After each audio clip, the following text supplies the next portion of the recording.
Hello fish fools, Jeff here. So this is one of my 40-gallon community tanks.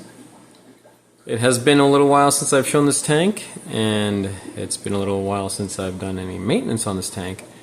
But I did just do a water change. So upon doing so, I pulled out a lot of this Anacharis. So I did move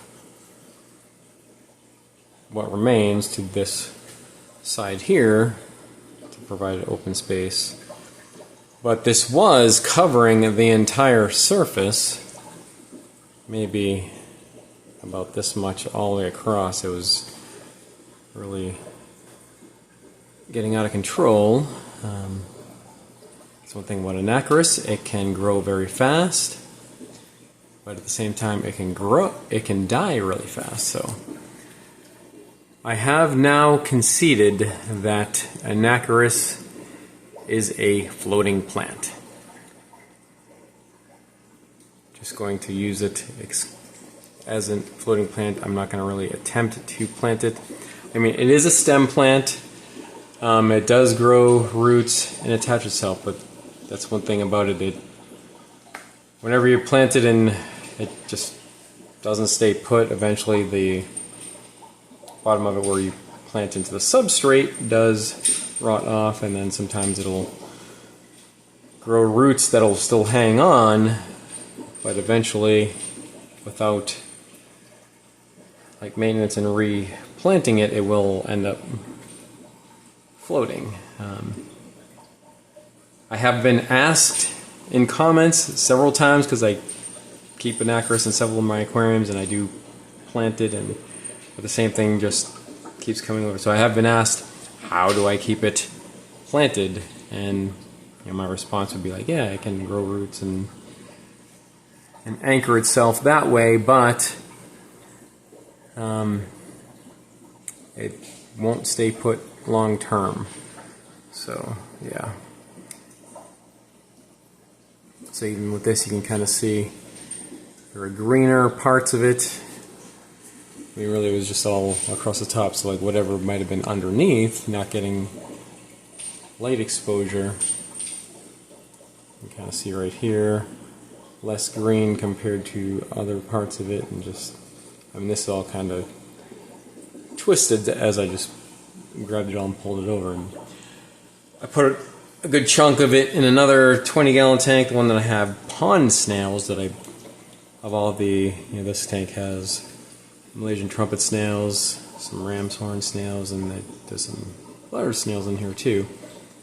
But no pond snails. There's one aquarium that I have that has pond snails, and I believe those are snails that will eat live plants, like any of these will eat like decaying plants. But yeah, so I put some in there. I had done that before, and the Anacharis kind of dwindled down, so I believe that's because the pond snails were eating it. But yeah, so that's kind of what I'm going to do now. I also put a clump of it in a tub outside, so I'm just going to see how that does outside in the cold.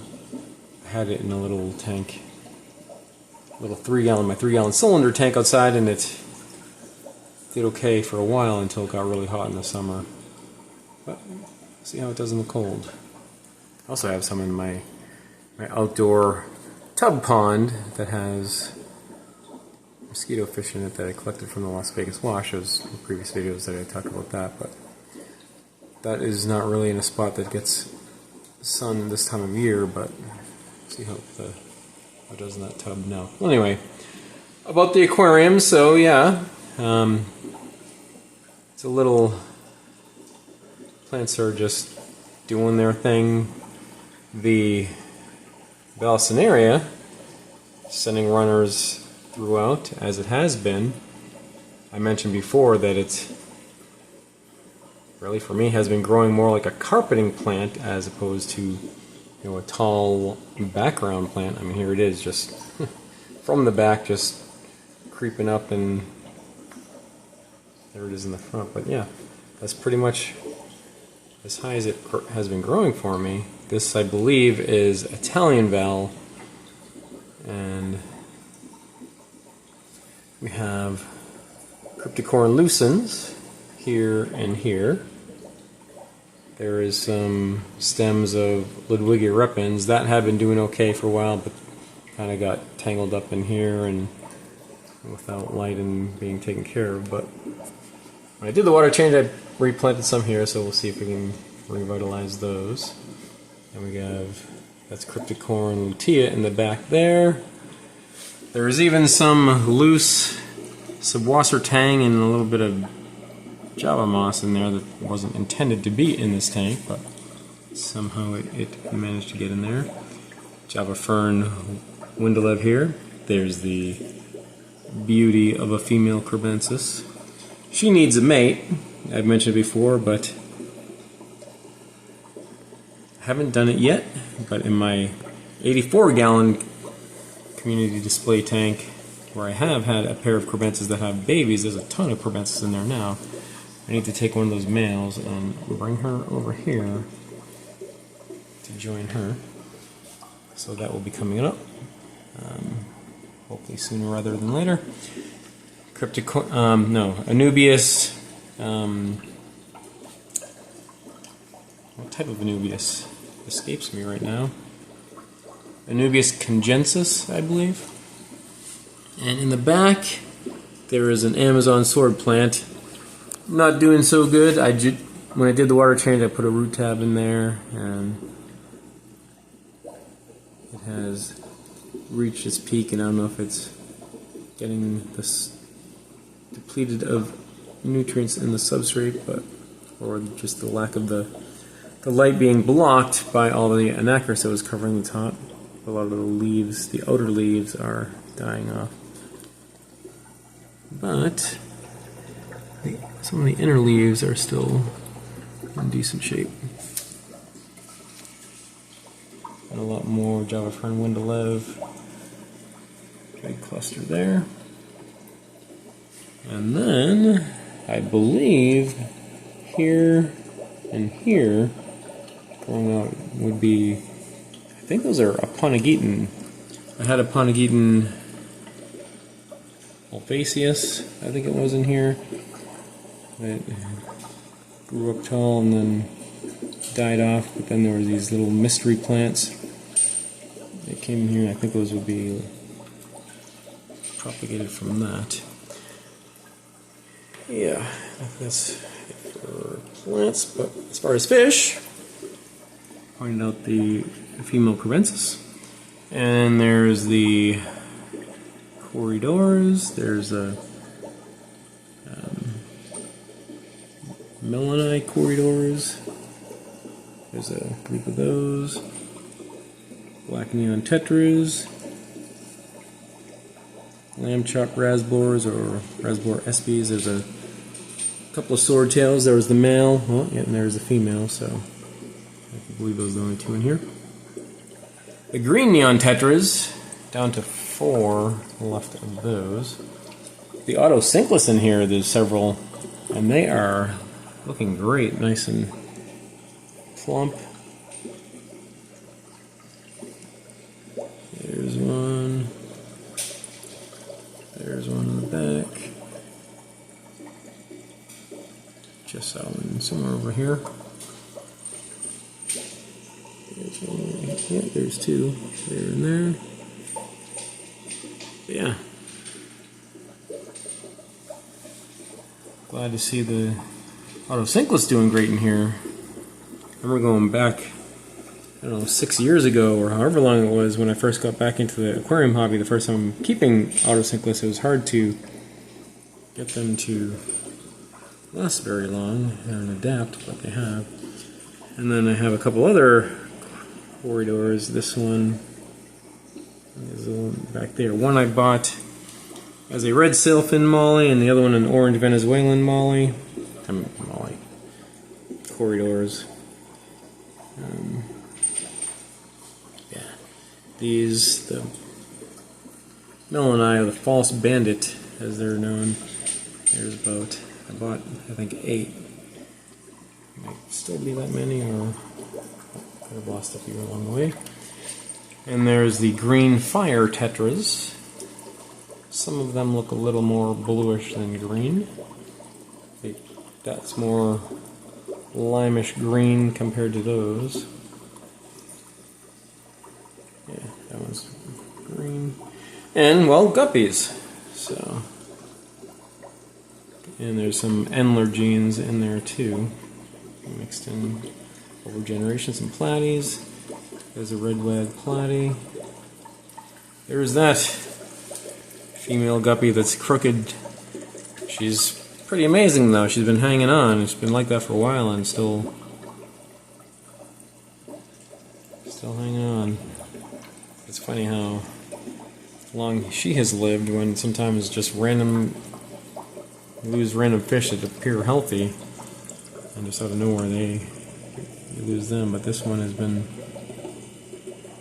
it's been like that for, I don't know, a year since she was born in here. More than that probably.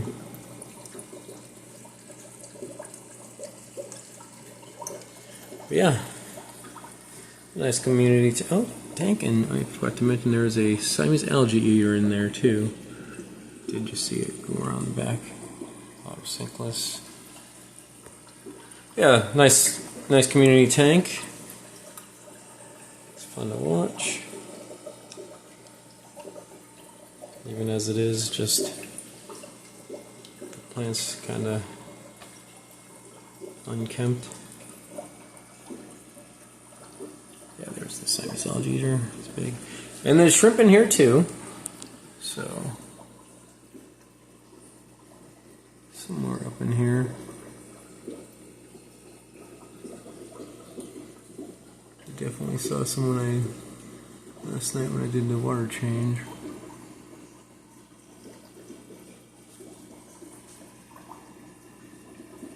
Neocaridina shrimp. Looks like that. Yeah, there's one right there.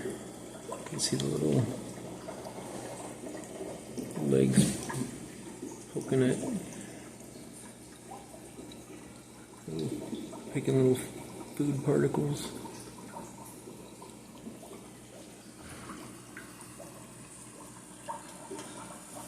Yeah, so as it is, what I do want to do next will be add the male Crebensis to add her. I have some more of this Cerio stone. I have some pieces that I can kind of shape into like a little box hut that I'm gonna, like a structure. I'm gonna try to put this like somewhere in this area so they see if add the male and add those to see if they claim it as a breeding spot. Yeah.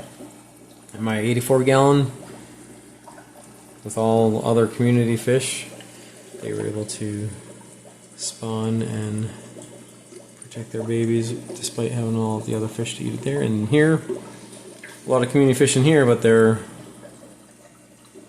smaller compared to a lot of bigger fish like roseline sharks and Odessa barbs, more Siamese algae eaters and just things like that in my 84-gallon. So I could do it in there.